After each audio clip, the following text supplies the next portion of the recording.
तो कहानी की शुरुआत होती है, एक छोटी सी बच्ची है 8-9 साल की उसके साथ, और ये स्टोरी हमारे साथ उसके चाचा जी ने शेयर की थी।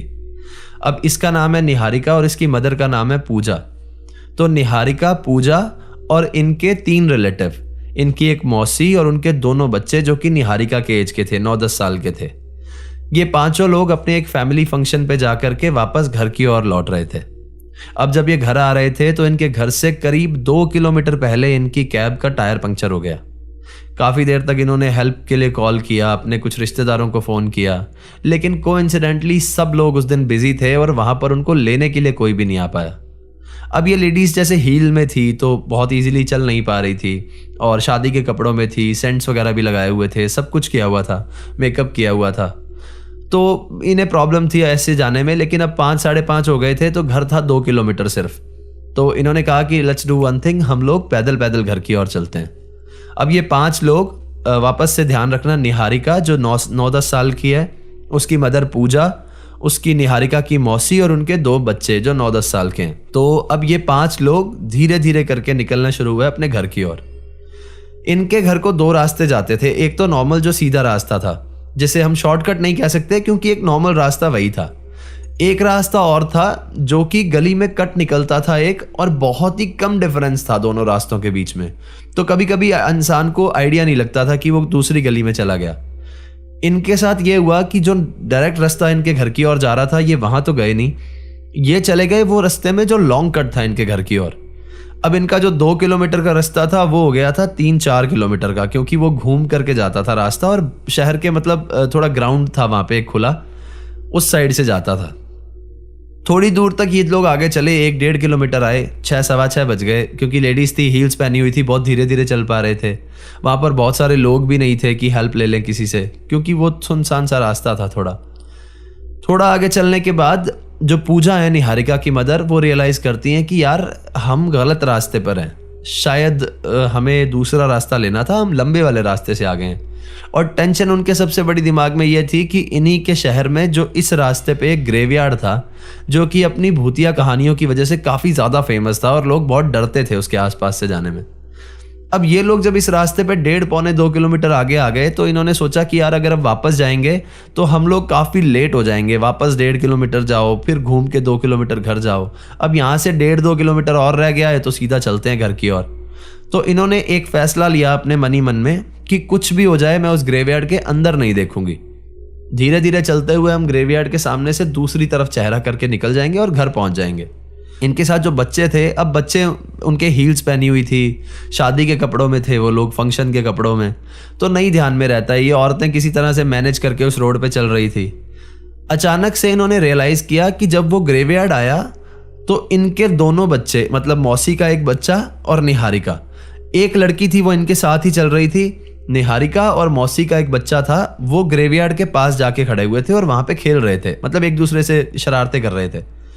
अचानक से पूजा जी की नजर गई कि मेरी बच्ची वहां खड़ी है ग्रेवयार्ड के पास, जहां पे मैंने सोचा था कि मैं अंदर तो बिल्कुल नहीं देखूंगी। ये भाग के जाती हैं।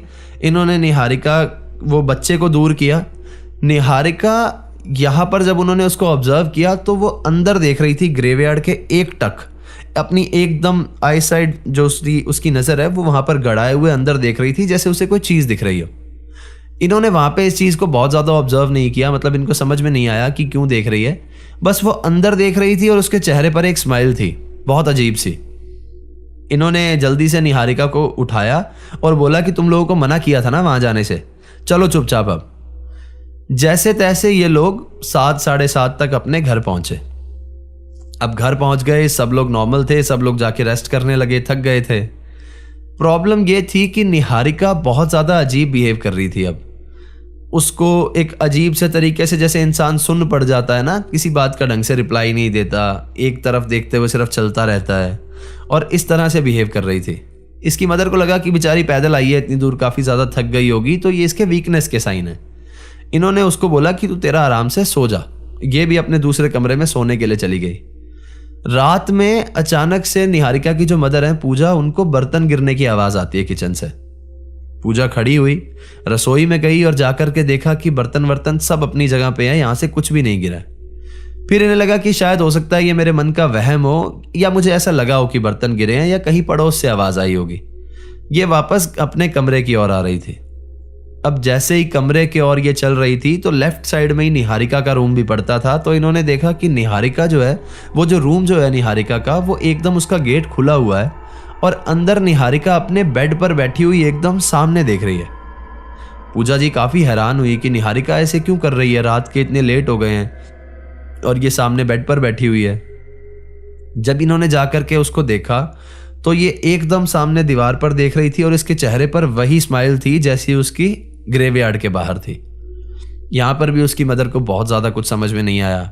उन्होंने उसको थोड़ा प्यार से बात की और बोला कि सो जा बेटा, और उसको सुला दिया। अगले दिन सुबह सुबह निहारिका, ये पूजा जी उठती हैं और देखती हैं कि निहारिका की तबीयत बहुत ज़्यादा ख़राब हो गई है। उसको बहुत तेज़ बुखार हो गया था, उसकी आंखें लाल सी हो गई थी। लेकिन इतने बुखार के अंदर भी सबसे बड़ी प्रॉब्लम ये थी कि उसके चेहरे पर वो जो स्माइल थी वो नहीं जा रही थी।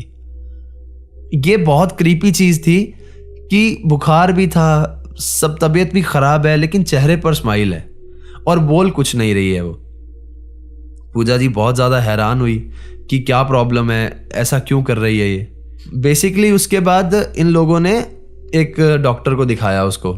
डॉक्टर के पास लेके गए तो सब कुछ रिपोर्ट्स भी एकदम नॉर्मल थी। डॉक्टर से वापस आए तो एक बूढ़ी औरत थी इनके घर में। उन्होंने बोला कि जिस तरह से इसकी हरकतें हैं और जैसे इसके लक्षण हैं, मुझे नहीं लगता कि ये कोई मेडिकल प्रॉब्लम है। इसके साथ कुछ और प्रॉब्लम है जो कि शायद मेडिकल चीज़ों से बाहर है, हमारे बस के बाहर है। इन लोगों की जानकारी में अब एक तांत्रिक थे, इसके जो निहारिका के फादर हैं उनकी जानकारी में। उन्होंने उन तांत्रिक को फ़ोन किया, अपनी बेटी की सारी कंडीशन बताई कि इस तरह से कर रही है, और उनको अपने घर पे बुलाया। जब वो घर पे आए ना, निहारिका इतना अजीब बिहेव कर रही थी जैसे उसको डर लग रहा हो उस तांत्रिक से, जैसे उसके अंदर कोई एंटिटी हो जो डर रही है कि अब ये मुझे यहाँ से निकाल देगा। उन तांत्रिक ने उसको देखते ही समझ गए कि इसके साथ क्या प्रॉब्लम हुई है। उसकी माँ ने बता भी दिया कि हम लोग इस ग्रेवयार्ड के बाहर से आ रहे थे और वो निहारिका अंदर देखते जा रही थी और हम फिर घर पे आ गए।